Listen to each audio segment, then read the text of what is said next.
The title of this video is the first sentence in a passage in the book Discourses by Epictetus. And we're in book 1, passage 21, and the title is To People Who Want to Be Admired. He writes a short, one paragraph to people who want to be admired, to people who seek outside approval. So I'm going to go over some of the points laid out in here and talk about them and really drive home the point of why you should not seek the approval of anybody, or not anybody, but mostly anybody. Let's get into it. When someone is properly grounded in life, they shouldn't have to look outside themselves for approval. My friend, what is it you want? I am satisfied if my desires and aversions agree with nature. If I exercise impulse and refusal as I was born to do, and if I practice purpose designed and assent the same way. Let's talk about that. So Epictetus, it's a discourse, so it's a dialogue. If you don't know, essentially this book was not written by Epictetus, it was written by one of his students, and he took notes the best he could on his classes and the discussions and the dialogues that Epictetus would have with his students. So, he says to his students, my friend, what is it you want? And someone says, I am satisfied if my desires and aversions agree with nature. That means my desires, what you want, the things you yearn for, and aversions, the things that are obstacles that obscure your path, agree with nature. And that means, to me, the things you want and the things you want to avoid agree with nature. And how do you do that? Well, you do that by desiring things inside of your control and only wanting to avoid things that are in your control. If you want to avoid things outside your control, happiness and tranquility will never be found there. It is impossible. You will have too much anxiety to live in the present and to be happy if you are desiring the aversion of something outside of your control. And same if you're desiring something outside of your control. You want it. You don't want to avoid it. You actually want it. But it's outside of your control. So you'll run around in circles trying to get something that truly isn't in your control. You need to be indifferent to things that are outside of your control, so you're not anxious about them and you're not going after them with such intent and such drive that you don't even have control over you get it or not. And then he continues to say, if I express impulse and refusal as I was born to do, and if I practice purpose designed and assent the same way. So why are you acting so stuck up?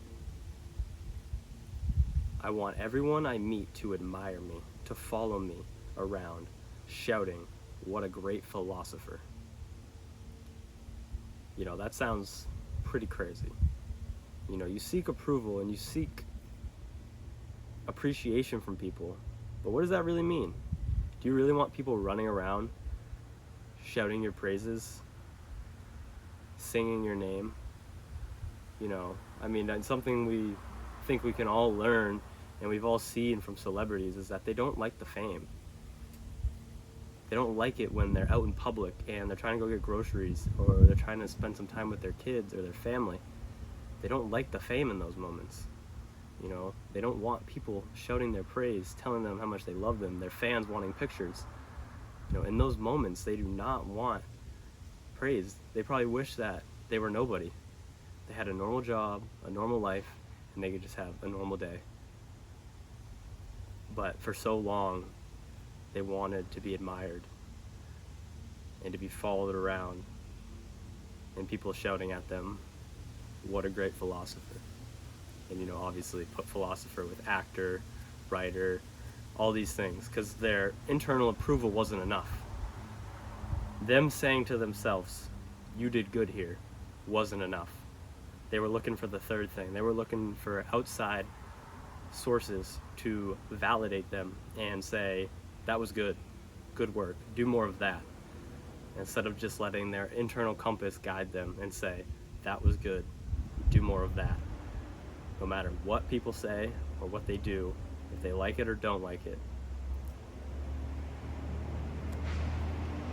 And he continues to go on and say, "And who exactly are these people that you want to be admired by?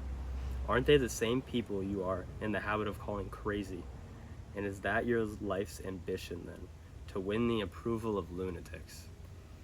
You really got to step back, and when you're seeking approval and seeking praise, who are these people that you are seeking approval and praise of? Are these the same people that live a complete 180-degree difference in life and difference in values and different in ethics and moral standards? Why would no one seeks the approval of a rapist or a child predator or a thief. No one seeks those things. But when you don't really dive down into it and look at someone's character and look at who they really are, you sometimes can be seeking the approval of people like that without even understanding it, without even realizing it. And like rapist, thief, and all those things, obviously if you know that, you don't seek their approval if you're a decent human being.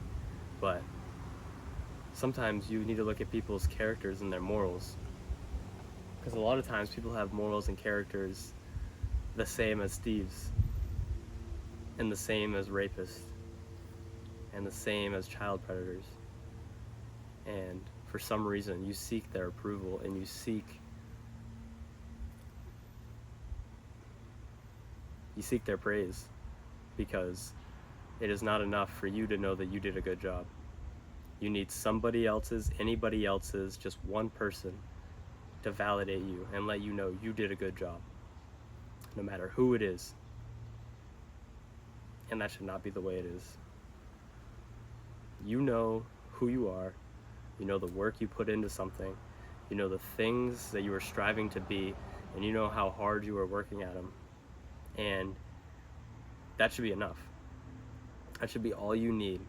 Seeking the approval of outside sources should not be the straw, that breaks the camel's back and validates your actions that you should keep going with this. If it speaks to you internally and speaks to your nature and speaks to your soul, then you should go for it, and you shouldn't care what others say, and you shouldn't care about their praise either. Because if you care about their praise, then you have to care about the hate too. It's like a spectrum. You have, if you're indifferent, praise is here, hate is here. You're indifferent to them. You know the work you're putting in. But if you hold praise up here and indifference right here, hate has to be down here. You're lifted up by praise and brought down by hate. And they could be the same actions. They could be the same exact actions, the same exact things with the same exact moral excellence. But depending on someone else's opinion of that, you let it determine your happiness. And when you put your happiness in the hands of other people, it will never be true happiness.